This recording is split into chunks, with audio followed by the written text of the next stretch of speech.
17 juin 1944, 8 h du matin. La voiture blindée d'Adolf Hitler roule sur une petite route de l'Est de la France, non loin de Soissons. 11 jours après le débarquement en Normandie, le Führer a convoqué d'urgence 2 de ses illustres maréchaux dans son quartier général du front de l'Ouest, un énorme complexe de bunkers implanté principalement sur le territoire de la commune de Margival, dans l'Aisne.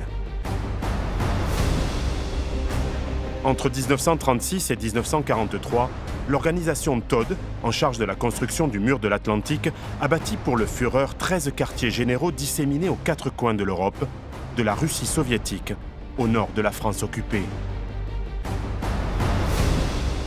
Dans ces tanières, comme le Führer aime les appeler, il réunit son état-major, convoque les dignitaires nazis et supervise les mouvements de ses troupes. Un seul de ces ensembles de bunkers est parvenu jusqu'à nous intact. Il est en France, c'est le Wolfschlucht numéro 2 de Margival. Cette forteresse camouflée étale ses 465 ouvrages bétonnés dans un périmètre de 90 km². C'est là qu'au cours de l'été 1944, des décisions primordiales pour la suite de la Seconde Guerre mondiale ont été prises. Journaliste et historien, j'ai voulu découvrir ce site méconnu et raconter les événements marquants qui s'y sont déroulés. J'ai rencontré ceux qui tentent de le sortir de l'oubli. Sur les bunkers, il y avait ce genre de choses. Voilà. C'est quoi exactement? Alors ça, ce sont des restes de filets de camouflage. J'ai traversé le temps. Ouais, mais il y a encore la cheminée. Il reste la cheminée. J'ai recueilli des témoignages. C'est quand même incroyable de penser qu'un site historique pareil soit resté à l'abandon si longtemps. Des passionnés d'histoire vivante ont recréé pour moi l'existence de la garnison de Margival et les heures fiévreuses durant lesquelles le Führer s'y est rendu. Avec eux, grâce à eux, j'ai pu retracer la fabuleuse histoire de l'un des sanctuaires de l'appareil militaire nazi. Une véritable base de béton et d'acier, la seule à être encore intacte. Les bunkers oubliés d'Hitler.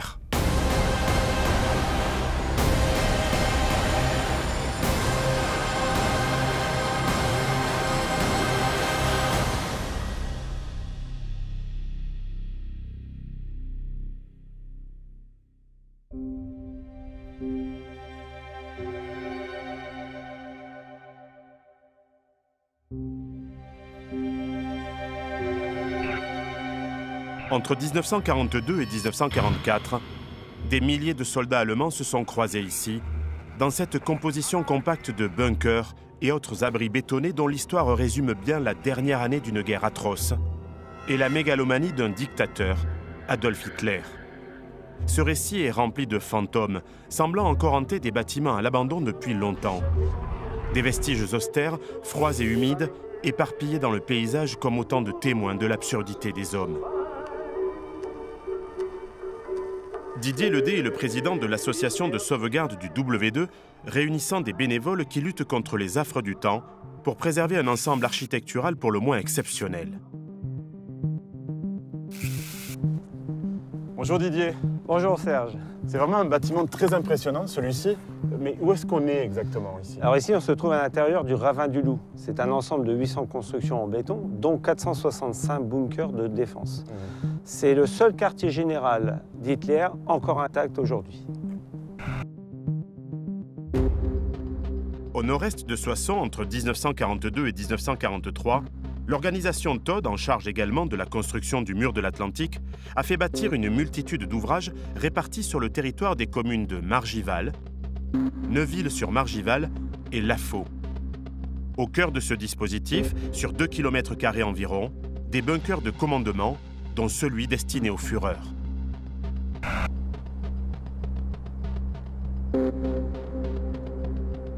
Adolf Hitler a fait construire beaucoup d'ensembles de bunkers comme celui-là? Alors dans toute l'Europe, il en a fait construire un certain nombre.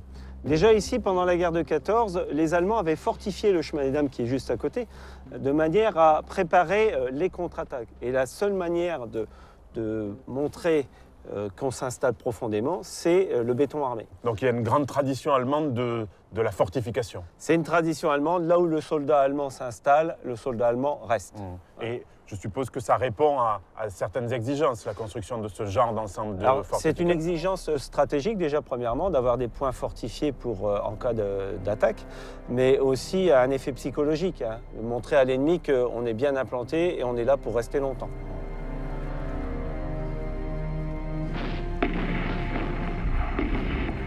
À partir de septembre 1939 et l'invasion de la Pologne, Adolf Hitler n'aura de cesse d'être au plus près des zones de combat. Le général Rommel, alors en charge de la sécurité du Führer, ira même jusqu'à écrire « Il me cause beaucoup d'ennuis car il veut toujours se trouver parmi les troupes avancées et il prend beaucoup de plaisir à être au feu ».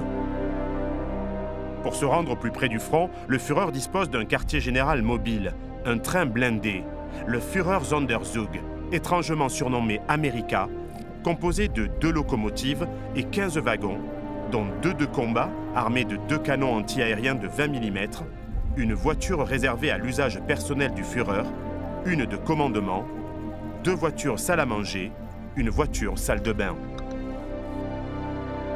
Évidemment, le train reste une excellente solution tant que la Luftwaffe, l'armée de l'air allemande, interdit le ciel à ses ennemis. Mais dans le cas inverse, le convoi peut devenir une cible pour les chasseurs bombardiers alliés. Hitler va donc dès 1939 commanditer la construction d'une vingtaine de quartiers généraux fixes, à Berlin évidemment, mais également à travers toute l'Europe, en fonction de l'avancement des troupes du Reich. Certains ne seront jamais achevés. La plupart n'accueilleront pas le dictateur qui s'est tout de même rendu dans 10 de ses tanières, à Adlerhorst, Felsenest et Tannenberg en Allemagne, à la Wolfschanze, la tanière du loup de Prusse orientale, au Berghof, le nid d'aigle autrichien, dans l'Anlag-Süd de Pologne, au Werwolf, bâti sur le territoire soviétique occupé, et enfin au Wolfsschlucht 1 de Brully-le-Pêche en Belgique et au Wolfsschlucht 2 de Margival, près de Soissons. Une région que le Führer connaît bien pour y avoir servi comme agent de liaison au cours de la Première Guerre mondiale. Le site de Margival n'a pas été choisi au hasard. La construction de chacune des tanières d'Hitler répond à des critères très précis. Pourquoi avoir choisi particulièrement le site de Margival? Alors le site a été choisi pour un élément déterminant, c'est le tunnel Vauxaillon-Margival, qui est à une profondeur de 30 mètres, qui fait 650 mètres de long et qui permettait d'accueillir très rapidement le train spécial de commandement du Führer.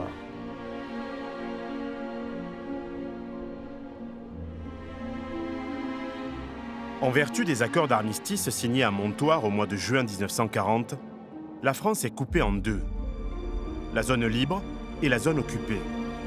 Le nord de la zone occupée est rapidement classé zone interdite par les Allemands qui empêchent les réfugiés de revenir s'y installer. Le département de l'Aisne est vidé d'une partie de ses habitants. Didier, est-ce qu'il y a une raison stratégique à l'implantation du W2 ici dans l'Aisne? Oui, le W2 est construit à égale distance des 2 grands ports du nord de la France qui étaient prévus en 1940 pour l'invasion de l'Angleterre. C'est l'opération Otari. L'opération Silo-Otari. Mais cette invasion n'a pas eu lieu. Donc pourquoi après avoir construit des bunkers quand même ici? En 1940, les Allemands avaient déjà prévu, si l'opération Otari avait eu lieu, d'utiliser le tunnel comme poste avancé de commandement pour le Führer. Et ils ont réutilisé les études qu'ils ont fait en 1940, en 1942 pour construire le W2. Finalement, c'était pour avoir un œil sur la totalité du front de l'Ouest, c'est ça? Voilà, c'était un poste de commandement avancé en prévision d'une invasion à l'Ouest. À partir du mois de mars 1942, la construction du mur de l'Atlantique débute de la mer du Nord, aux Pyrénées. Même si les bombardements alliés d'envergure menacent de plus en plus l'Europe occupée, la période est propice pour les forces allemandes, qui avancent encore en Afrique du Nord et sur le front de l'Est. Mais le Führer reste prudent. Le 9 juillet, il signe une directive dans laquelle il annonce « Dans l'éventualité d'un débarquement, j'ai l'intention de me rendre personnellement sur le front de l'Ouest pour y prendre la direction des opérations. » Mais pour Hitler, le seul front de combat est à l'Est, face aux Soviétiques, là où l'Allemagne peut encore conquérir des territoires fertiles et des puits de pétrole, dans le Caucase notamment. Pour lui, l'Ouest n'est qu'un front défensif, où doit être bâti un rempart de béton infranchissable. Le Führer est d'autant plus convaincu de sa stratégie que le 19 août 1942, un corps expéditionnaire de 6000 Canadiens tente de débarquer à Dieppe. 4397 hommes y sont tués, blessés, portés disparus ou faits prisonniers.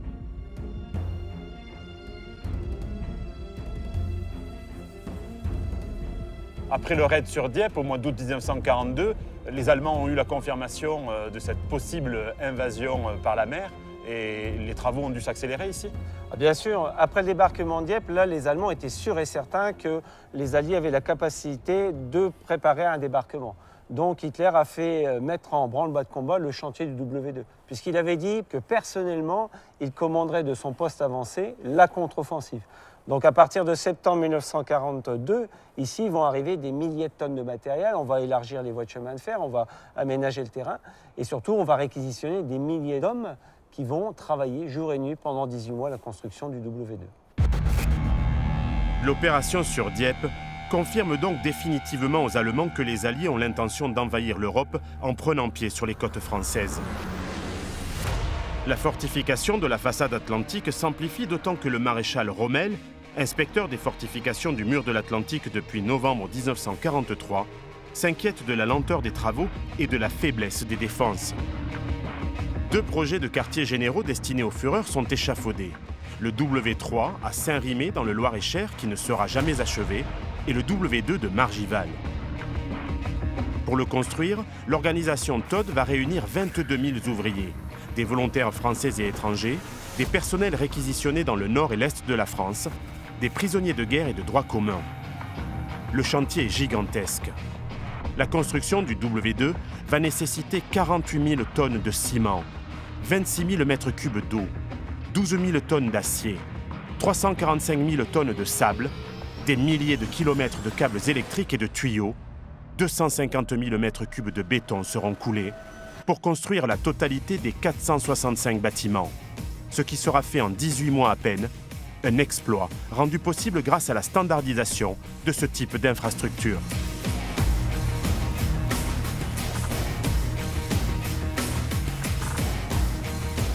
Collectionneur et auteur passionné par la Seconde Guerre mondiale, Bruno Renoux connaît bien les types de fortifications mises en place par les Allemands.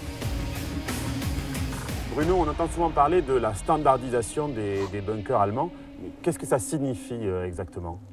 Tout à fait, ce type de bunker s'appelle un Regelbau, c'est-à-dire c'est un modèle standard. Ce modèle-là a été édifié dès 1936 à l'occasion de la construction de la ligne Siegfried qui faisait face à la ligne Maginot.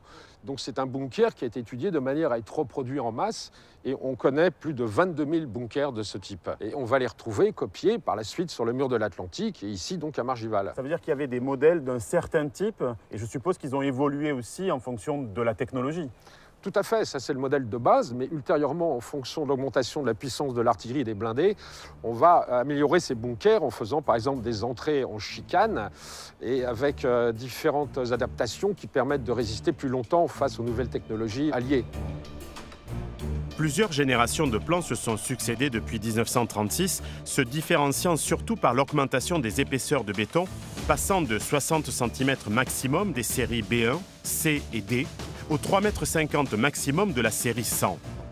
Début 1940, 2 nouvelles séries d'ouvrages numérotées 400 et 500 sont mises en chantier. La construction du mur de l'Atlantique entraîne la multiplication des nouveaux types, comme la série 600. Et ici, sur le site de Margival, quel type de bunker on trouve ? Alors, on a ce type de bunker dit ligne Siegfried, ainsi que certains autres qui ont été créés spécialement pour les quartiers généraux d'Hitler, qu'on va retrouver en Pologne, en Ukraine ou ailleurs.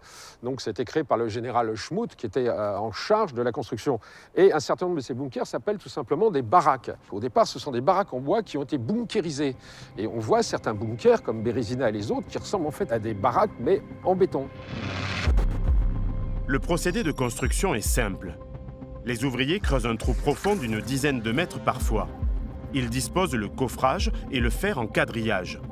Ils installent les tuyaux qui serviront au système de ventilation et de filtration de l'air au passage des câbles. Une fois le coffrage achevé, le béton est immédiatement coulé.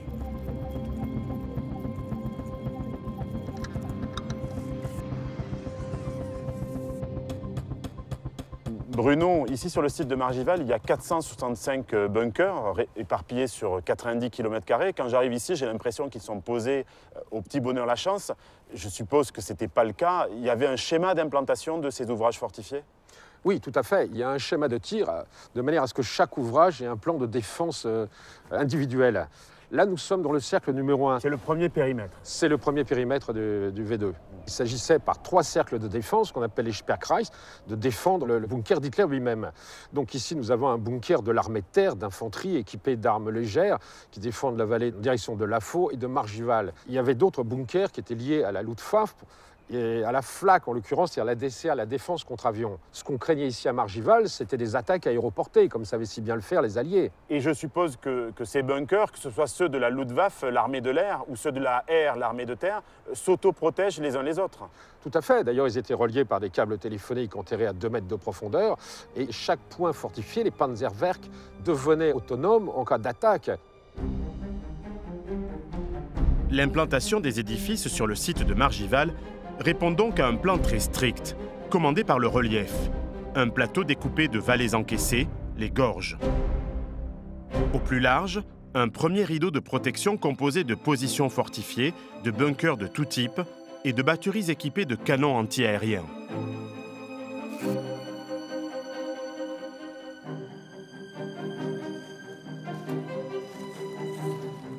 Voilà, ici on est sur une des 14 positions de FLAC qui protègent le quartier général d'Hitler. On est près de l'entrée du tunnel, donc cette FLAC-là protège l'accès du tunnel par Vauxhallon, mais aussi le gros bunker de Babylone qui se trouve dans les bois près d'ici. C'est-à-dire le canon de FLAC se trouve ici au centre. Voilà, le canon de FLAC est posé ici au centre avec un périmètre de tir de 360 degrés. Cette position comporte aussi un abri à munitions, un bunker groupe électrogène et un petit encuvement pour un projecteur de 60 mm. Et là, les alcôves servent à quoi? Alors les alcôves, la grande alcôve en face de nous, c'est la réserve pour les tubes de rechange, puisque c'est des canons à tir rapide qui chauffent rapidement, donc il faut changer les tubes de temps en temps. Vous avez des soutes à munitions, mais aussi des refuges, parce que lorsqu'on tire en l'air, tout ce qu'on jette en l'air retombe à un moment. Donc quelquefois, il y a des retombées de munitions non explosées, et là, il faut que les tireurs s'abritent. Et la peinture qui est à l'intérieur des La peinture est d'époque. alcôves? Voilà. Ça, c'est la peinture d'époque. C'est la peinture d'époque. Alors, ce sont des peintures naturelles faites à base d'ocre, hein, donc ils ne s'altèrent pas avec le temps. Finalement, c'est un ensemble de positions, FLAC, Luftwaffe et Wehrmacht. Alors ici, on est sur un Panzerwerk, un point fortifié, puisque le tunnel est juste à côté, c'est un point névralgique du système de défense. Donc on a 3 positions de FLAC, un canon de 37 mm, un bunker pour canon anti-char, et un bunker avec une cloche blindée qui se trouve un peu plus loin, qui protège l'accès aussi.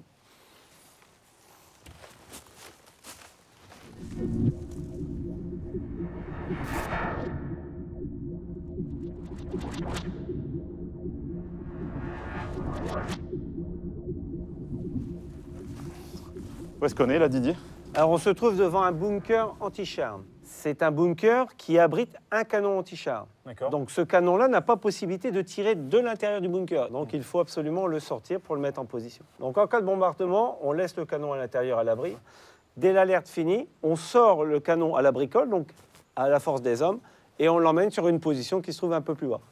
Ce canon défend l'entrée du tunnel côté Vauxhallon par l'accès de la route. Si des chars ennemis étaient venus, le canon était chargé de shooter les chars qui arrivaient en face. Et les hommes vivaient ici? Les hommes vivent dans cette partie-là, hein, donc il y a 2 pièces de vie, il y a 12 hommes qui vivent à l'intérieur. Alors à l'abri des bombardements, mais aussi des gaz, puisque le bunker est équipé d'un système anti-gaz. Ouais.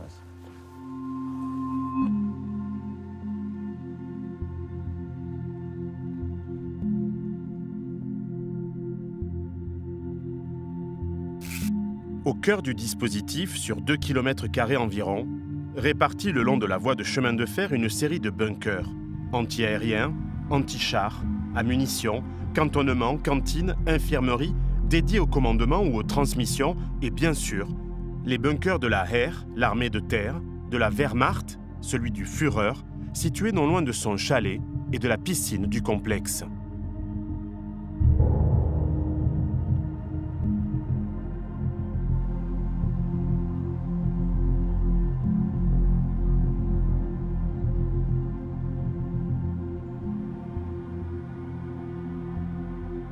Il y avait donc une piscine au W2.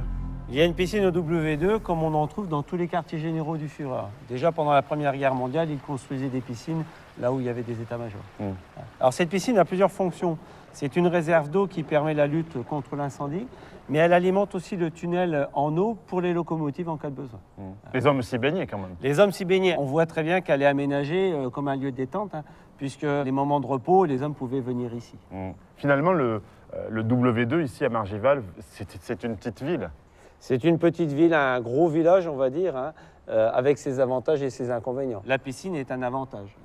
Il y a des centrales électriques qui Il y a 3 centrales électriques. 3 centrales électriques fournissent le courant en cas de besoin, mais le réseau civil alimente en priorité le W2. Ce qui est incroyable, c'est que cette petite ville, elle est quasiment invisible vue du ciel. Oui, c'est la grande force des Allemands. Ce sont vraiment les rois du camouflage. Malgré les croquis réalisés par la Résistance en 1943, les Alliés ignoreront pratiquement tout du site de Margival qui ne sera jamais bombardé. Il faut dire que les lieux sont particulièrement bien dissimulés. Denis Bouet est le trésorier de l'association de sauvegarde du W2.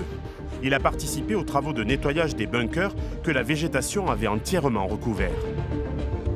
Alors tu vois Serge, quand on a redécouvert le site, tous les bunkers étaient pris dans la végétation. Et quand on a défriché le toit du bunker, on est tombé sur ça. Sur les bunkers, il y avait ce genre de choses. Voilà. C'est quoi exactement? Alors ça, ce sont des restes de filets de camouflage. Ça a 70 ans. Ce sont des filets de camouflage allemands. D'accord. Et tous les bunkers étaient camouflés Tous les comme bunkers, ça. il y avait des mètres et des mètres de filets de camouflage. Il fallait que le site soit totalement invisible. Vu du ciel. Vu du ciel. Donc, il y avait des filets de camouflage partout. Les Allemands végétalisaient le toit. Ils mettaient des carrés d'herbe. Et ils avaient transplanté des arbres, des forêts aux environs. Ils avaient planté des gros arbres ici. Certains bunkers étaient camouflés en maison. Ils refaisaient un toit à 2 pentes comme les maisons du secteur. Le site, on a une photo prise en 1944 par les Alliés. Le site est totalement invisible.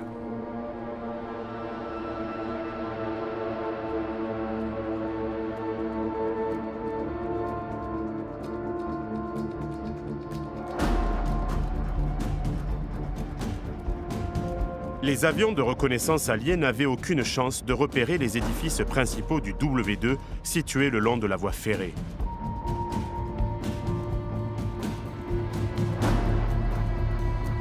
Les Allemands vont également s'emparer de refuges souterrains typiques de la région de Soissons, les Kreutes, qui avaient déjà protégé les soldats au cours de la Première Guerre mondiale.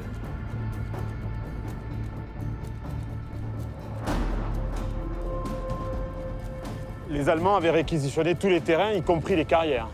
Dans les 8 villages qui sont englobés dans le périmètre de sécurité, les Allemands ont fortifié les carrières pour en faire des dépôts de munitions et de matériel. Finalement, tous les villages du secteur étaient plus ou moins fortifiés. Oui, les villages sont fortifiés, puisque sur la commune de Lafaux, on compte 110 bunkers. Alors on a des positions pour mitrailleuses, des positions de canons anti-chars, on a des cloches blindées, des bunkers d'infanterie, puisqu'il faut abriter les soldats, et on a beaucoup de flaques. Le site est protégé en tout par une centaine de pièces d'artillerie de tout calibre, 20 mm, 37 mm, 88 mm, 101 mm. Pour abriter ces munitions, eh bien, les Allemands fortifient les carrières. Et dans celle-ci, qui fait une superficie de 5 hectares, eh bien, on a plusieurs centaines de tonnes de munitions. En gros, il y a 5 km de galeries. La surface est importante, mais surtout la quantité de galeries. Ouais. On devait pouvoir stocker beaucoup de munitions ici. La plus grosse alcôve que l'on a sur le site, dans la carrière, 360 tonnes marquées. Donc c'est très important. Et tu vois, il reste encore des reliques de caisses à munitions. Ici, on a une alcôve à munitions, tu vois, avec les murets par humidité qui protègent les caisses à munitions de l'humidité. Et ici, une capacité de 10 tonnes. Donc dans cette alcôve-là, 10 tonnes de munitions. Ça, c'est une inscription allemande. C'est une inscription allemande qui a été réalisée pendant la guerre. Voilà. Alors la carrière, elle est complètement électrifiée. On a encore l'empreinte du passage électrique, et ici des interrupteurs qui permettaient d'allumer chaque alcôve. Ouais, c'est vraiment un site qui est très vaste en fait.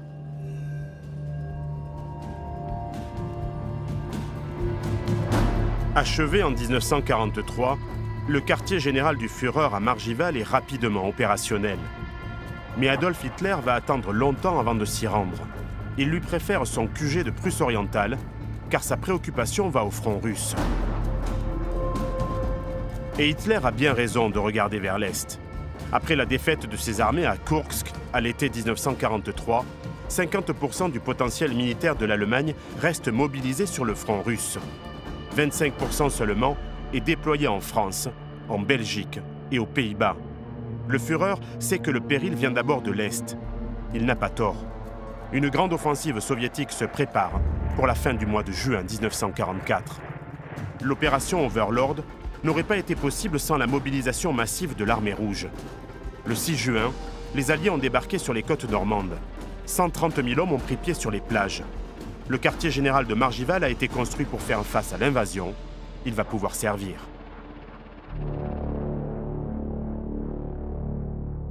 Le 15 juin, Rommel fait parvenir un rapport de situation très détaillé à Adolf Hitler.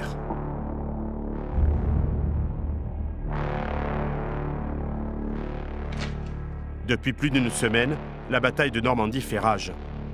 Toutes les opérations commandées par le Führer ont échoué et les quelques renforts qu'il a accepté d'envoyer sur le front ont été mis à mal par l'aviation ennemie.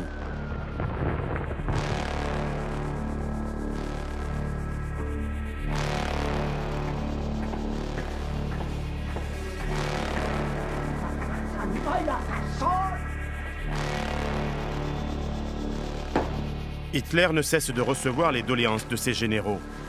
Rommel lui réclame des troupes à corps et à cri et insiste pour que les responsables de l'OKW, l'organe suprême des forces armées allemandes, viennent sur place pour se rendre compte d'une situation de plus en plus critique.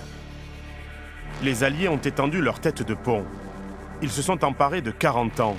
Ils s'approchent de Saint-Lô et sont aux portes de Caen. La situation est si délicate que Rommel préconise de replier ses forces au-delà de l'Orne pour établir une ligne de défense et préparer une vaste contre-attaque. Furieux, Hitler décide de convoquer ses maréchaux en urgence. La date est fixée au 17 juin, au quartier général de Margival.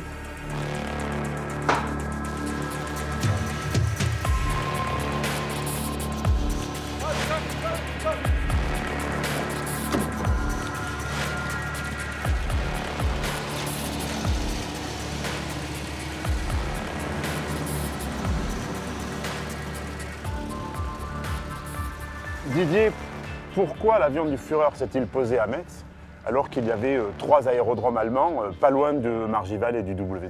Alors, par un pur hasard de l'histoire, le 16 juin à 19h30, l'US Air Force et la RAF bombardent la région. Ils viennent bombarder ces aérodromes et les gares aux alentours.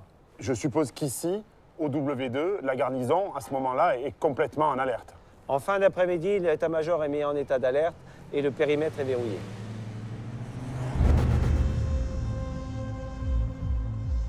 À 8 h du matin, la voiture blindée du Führer qui a fait la route de nuit parvient au ravin du Loup. Adolf Hitler rejoint aussitôt son bunker qu'il visite pour la première fois depuis son achèvement.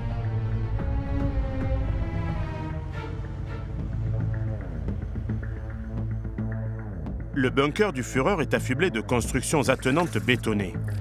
L'ensemble de l'édifice mesure 50 mètres de longueur sur 23 de large.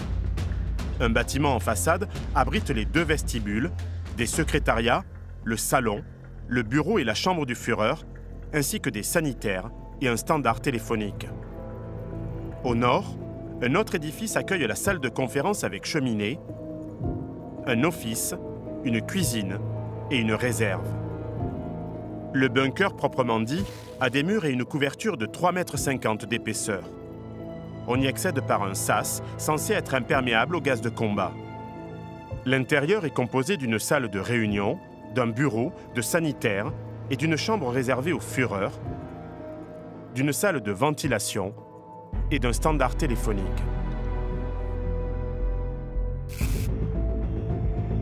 À 9 h, von Rundstedt et Rommel arrivent enfin à Margival et se rendent aussitôt dans la salle de conférence du Führer. Les lieux ont été ravagés par un incendie, mais un élément de décor a survécu.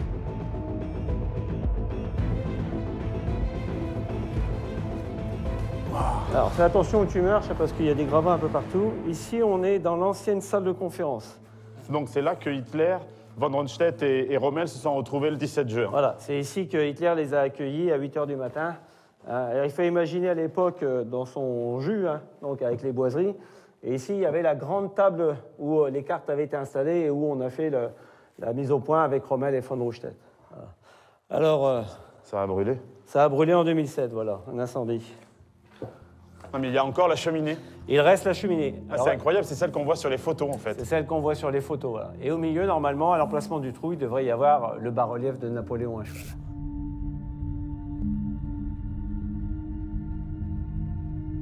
Voilà. Ah, mais on la reconnaît bien. On la reconnaît, oui, avec cette faïence verte, hein, typique. Voilà. Elle a résisté parce que c'est de la brique.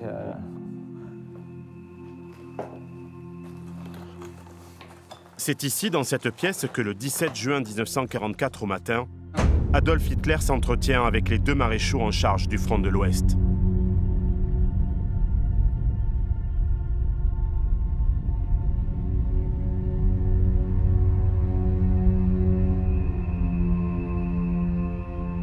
Comment se déroulent les retrouvailles entre Hitler et ces 2 maréchaux? Alors déjà, Hitler arrive, il a les traits tirés, il est fatigué. Tout de suite, ils vont pénétrer dans la salle de conférence et Rommel et von Rundstedt vont faire un état de la situation en Normandie. Dès le départ, Hitler va apostropher Rommel et lui dire que ses troupes se sont mal battues et ont laissé débarquer les Alliés. Là-dessus, Rommel va lui dire qu'elles se sont battues vaillamment et que certaines sont toujours enfermées dans leur point d'appui. Vers 11 h, un SS surgit pour prévenir de l'imminence d'une attaque de l'aviation alliée. Le Führer et ses officiers se rendent alors dans l'abri antiaérien accolé à la salle de conférence.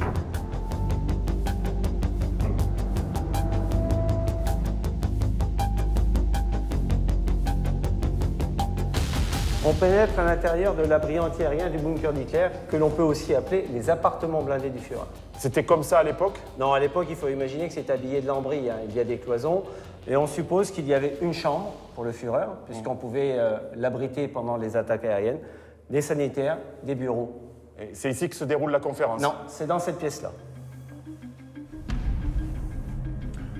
Didier, quels sont les sujets qui sont abordés dans cette pièce? Pendant l'heure qu'ils vont passer ici, Hitler va aborder le sujet des armes secrètes. Depuis 48 heures, les V1 sont enfin opérationnels et bombardent Londres.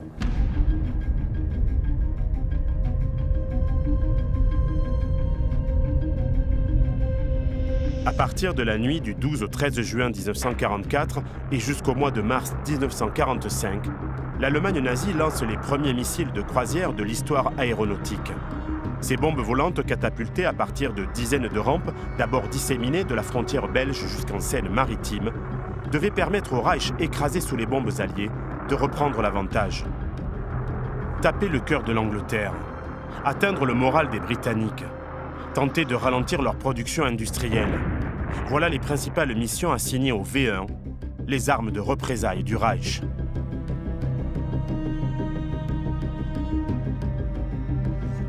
Conçues à partir du mois d'avril 1942 au centre de recherche de Peenemünde, ces missiles sont longs de 8 mètres. Leur envergure est de 5,39 m pour un poids de 2200 kg, dont 830 d'explosifs et 550 de carburant. Les premiers V1 pouvaient atteindre la vitesse de 670 km/h pour une portée théorique de plus de 200 km.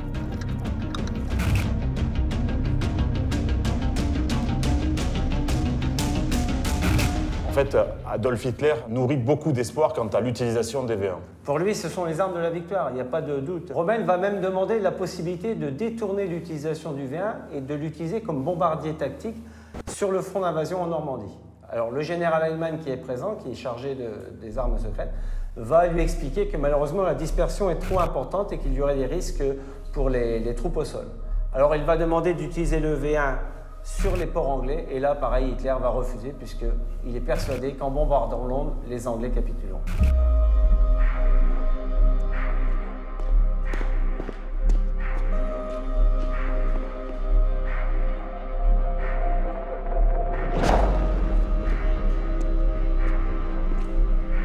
Ironie de l'histoire, à midi, les dignitaires nazis sortent de l'abri antiaérien pour aller se restaurer.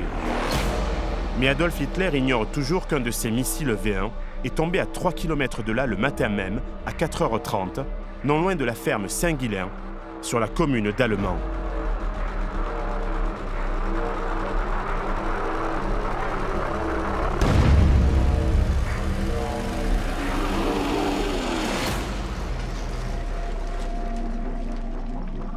est-ce qu'on est ici? Alors ici, on se trouve à l'emplacement du chalet privé du Führer. C'est ici qu'il a déjeuné avec von Rundstedt, Rommel et les généraux qui étaient à la conférence. Et comment s'est passé ce repas? Alors Speidel, dans ses mémoires, dit que pendant le repas, le Führer était très tendu et qu'il a avalé un certain nombre de pilules et de potions qui lui étaient présentées par un SS qui était derrière lui. On sait même ce qu'il a mangé parce que Speidel donne le menu, le repas. Il a mangé des haricots verts, du riz et en dessert un gâteau au fromage blanc. Et la conversation tournait sur quoi? Hitler a fait un long monologue sur les armes secrètes, les futurs avions à réaction qui allaient lui rendre la suprématie aérienne et pouvoir détruire toutes ces escadres d'avions qui bombardaient l'Allemagne.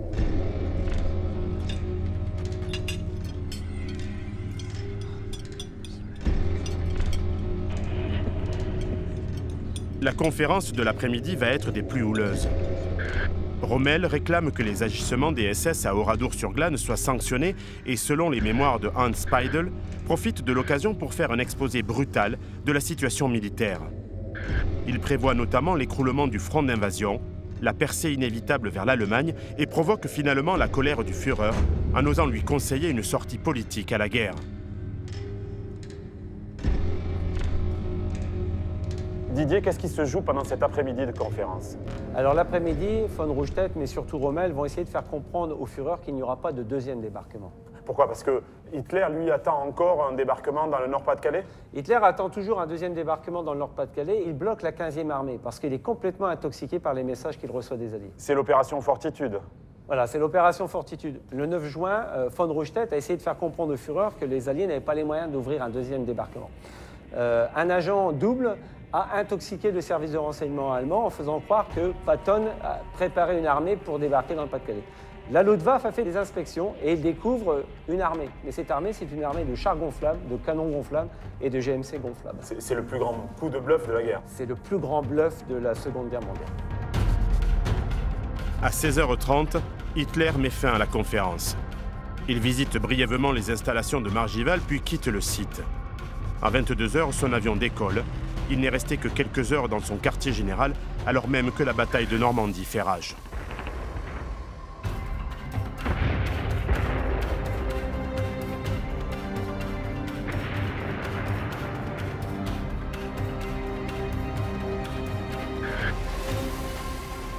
Didier, pourquoi Hitler quitte-t-il si rapidement le W2 alors que sa présence semblait plus que requise sur le front de Normandie? Alors c'est vrai qu'on imagine mal Hitler partir le premier jour quand on voit le nombre de millions de Reichsmark qui ont été dépensés pour construire le W2 spécialement pour lui. Les officiers supérieurs vont essayer de le faire venir en Normandie pour remonter le moral des troupes.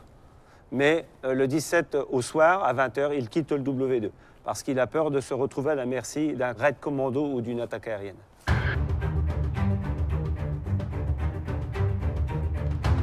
Hitler ne se rendra donc jamais en Normandie. De retour au nid d'aigle de Berchtesgaden, le 18 juin à 11h, le Führer se confie à son ministre de l'Armement et de la Production, Albert Speer. Pour lui, le W2 est un endroit peu sûr, dans un pays infesté de terroristes. Rommel n'est plus maître de ses nerfs, il est devenu pessimiste. Et Hitler ajoute « Aujourd'hui, seuls les optimistes peuvent arriver à des résultats. » Mais Adolf Hitler s'accroche à des chimères. En dépit de tous les renseignements, rapports, conversations téléphoniques et comptes rendus, il refuse toujours de voir la réalité en face. Il est persuadé que ces armes nouvelles vont changer la donne. Il répète qu'il ne faut pas céder un pouce du terrain conquis et il oblige ses généraux à faire mourir leurs hommes sur place. Hitler est optimiste. Et de l'optimisme, il faut en avoir une sacrée dose en ce mois de juin 1944. Le 22 juin, le jour même du 3e anniversaire de l'opération Barbarossa, l'invasion de l'URSS par l'Allemagne nazie, l'Union soviétique lance 3 offensives de grande ampleur contre les troupes du Reich, et notamment le groupe d'armées Centre, stationné en Biélorussie. C'est l'opération Bagration. Les forces déployées sont sans précédent et le résultat va être dévastateur. L'armée rouge, forte de plus de 2 millions d'hommes, va avancer sur un front de 1000 km, étendu des bords de la Baltique jusqu'au nord de la Roumanie. Entre le 23 juin et le 10 juillet 1944, l'offensive dans la seule Biélorussie détruit 28 divisions allemandes en seulement 18 jours. Sur le terrain, les officiers supérieurs allemands évaluent rapidement l'ampleur du cataclysme. Le Führer n'est pas dans le même cas. Les répercussions politiques de ce désastre sont pourtant évidentes. Quelques jours après sa capture, le général Vinzenz Müller, commandant des 100 000 soldats allemands encerclés à Minsk, donne l'ordre à ses hommes de déposer les armes. Puis il rallie le Comité national pour une Allemagne libre, créé en juillet 1943. Les troupes soviétiques poursuivent leur avancée. À la fin du mois de juillet 1944, les forces allemandes sont menacées de désintégration. L'Armée rouge parvient sur la Vistule, frappe à la porte de la Prusse orientale et se rapproche dangereusement de la tanière du loup d'Hitler. C'est là, au cœur du quartier général le plus sécurisé, que va se jouer un nouveau chapitre de l'histoire de l'Allemagne nazie. Adolf Hitler ne se sentait pas en sécurité dans une France infestée de terroristes. En fait, la menace qui pèse sur lui vient aussi de l'intérieur, de son entourage, de ses proches. Il le sait. À qui se fier? Personne. Le 20 juillet 1944, une tentative désespérée d'assassinat le vise au cœur même de son repère, de Prusse orientale.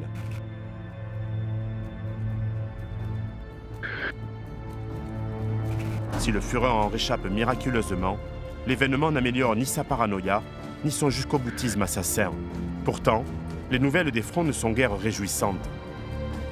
Au 19 août 1944, l'armée rouge a progressé de 600 km vers l'Allemagne. À l'ouest, les Alliés ont également avancé. La 2e DB du général Leclerc n'est pas loin de Paris. Le jour même où se termine l'opération Bagration, la capitale française s'est soulevée contre l'occupant.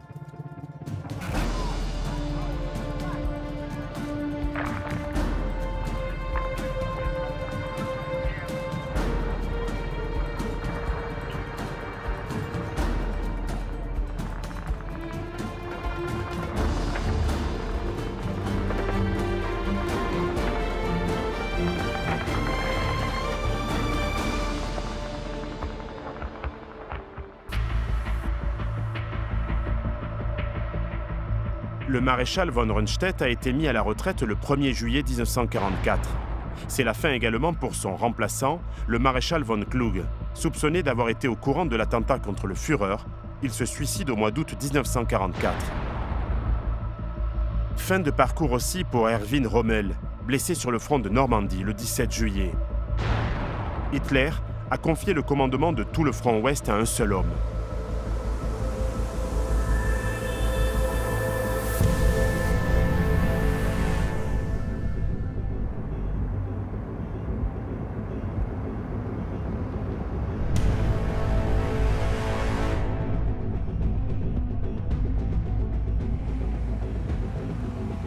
Le 19 août, en fin d'après-midi, le jour même où débute l'insurrection parisienne, le maréchal Walter Model prend ses quartiers au W2 car son ancien état-major de la Roche-Guyon est sous les bombes alliées.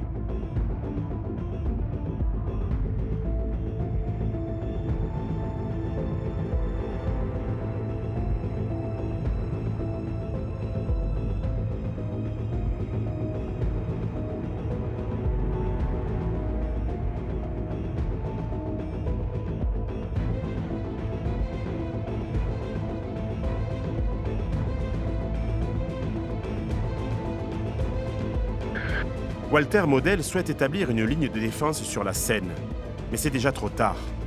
Le 19 août, les hommes de la 79e division d'infanterie américaine ont franchi le fleuve à Mantes-Gassicourt. La 2e DB française et la 4e division d'infanterie US se rapprochent dangereusement de Paris insurgé. L'heure est grave. Walter Model inspecte toutes les divisions autour de Paris. C'est son chef d'état-major, Hans Speidel, qui assure le commandement du QG de Margival. Du 19 au 23 août, Speidel joue les intermédiaires entre Model et le commandant du Gross Paris, le général von Choltitz, qui fait tout ce qu'il peut pour cacher la gravité des événements dans la capitale française.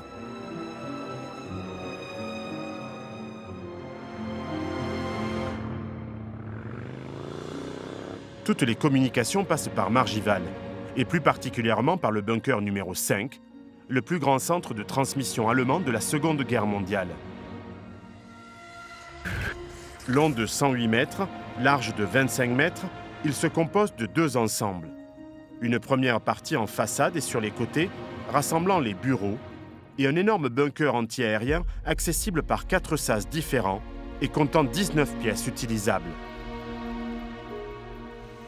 Ce central est équipé de 600 lignes téléphoniques permettant au Führer, grâce notamment à la ligne Blitz, d'avoir en quelques minutes à peine un correspondant sur tout le front de l'Ouest.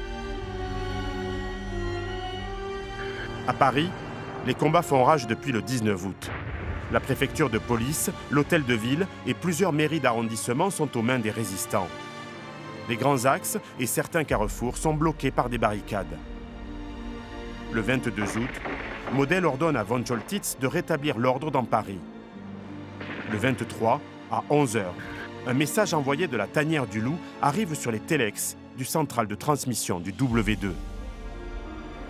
Didier, quelle est la teneur du message que le Führer envoie ici même à Margival le 23 août 1944 ?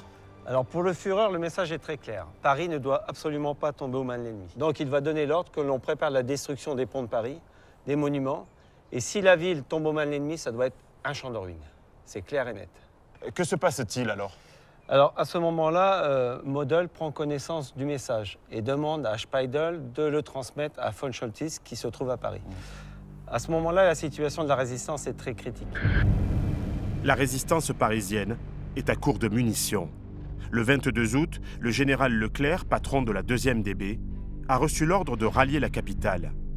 Les chars de la 2e DB foncent sur Paris, dont certains monuments brûlent. Le 23 août, von Choltitz appelle le W2 et demande à parler à Speidel. Il lui annonce que malheureusement, les combats ont provoqué des incendies dans Paris et que le Grand Palais est en feu. Et ce message va déstabiliser Speidel. Dans la soirée du 23 août, le commandant de tout le front ouest, Walter Model, ignore encore que les Alliés ont fait mouvement vers Paris. Le 24, le général Leclerc fait parvenir un message aux insurgés. « Tenez bon, nous arrivons ». Le soir même, une colonne composée de 3 chars Sherman et de quelques automitrailleuses parvient à l'hôtel de ville. Les combats font rage au sud de la capitale.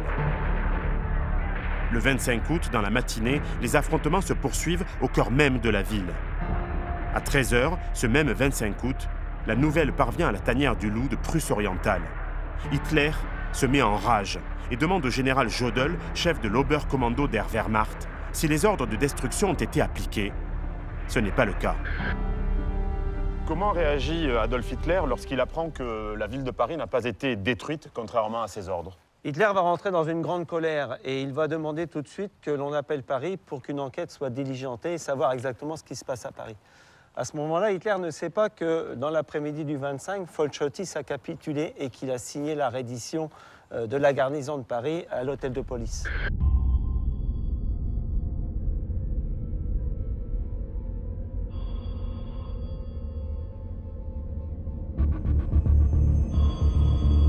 Le 26 août, à Margival, le téléphone sonne dans le bureau vide de Walter Model. Le général effectue une tournée d'inspection à Compiègne. En son absence, le transmetteur passe la communication à Hans Speidel.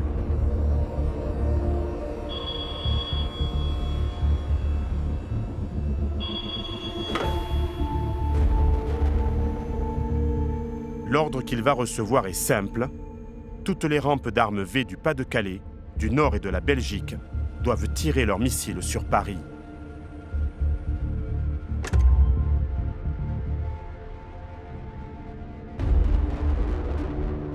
Walter Model ne lira jamais cet ordre. Est-ce qu'on sait la raison pour laquelle Speidel n'a pas transmis le 2e message d'Hitler ? Lorsque Speidel reçoit ce message, il comprend qu'Hitler est devenu complètement fou et il se refuse de détruire la plus belle ville du monde. Speidel a été l'attaché militaire de l'ambassade d'Allemagne à Paris dans les années 30 et il refuse de transmettre ce message complètement stupide. Par contre, il dit dans ses écrits que si Model avait été présent et que c'est lui qui avait reçu le message, il l'aurait transmis immédiatement et sans regret. Et Paris aurait été détruit. Paris aurait été rasé.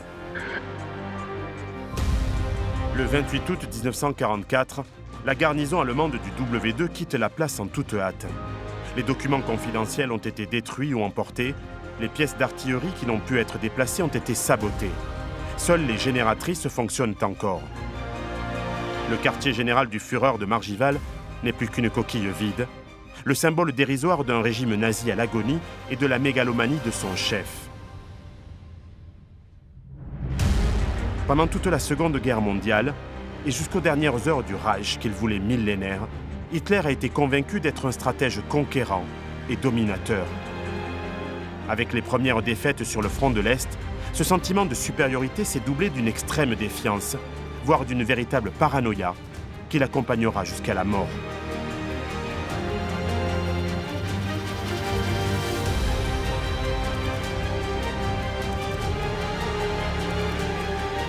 Dans la nuit du 28 au 29 avril 1945, Hitler confie à son pilote personnel « On devrait écrire sur ma tombe. Il a été victime de ses généraux. » Le 30 avril, Adolf Hitler se suicide dans son dernier refuge, le bunker de la chancellerie du Reich, au cœur de Berlin.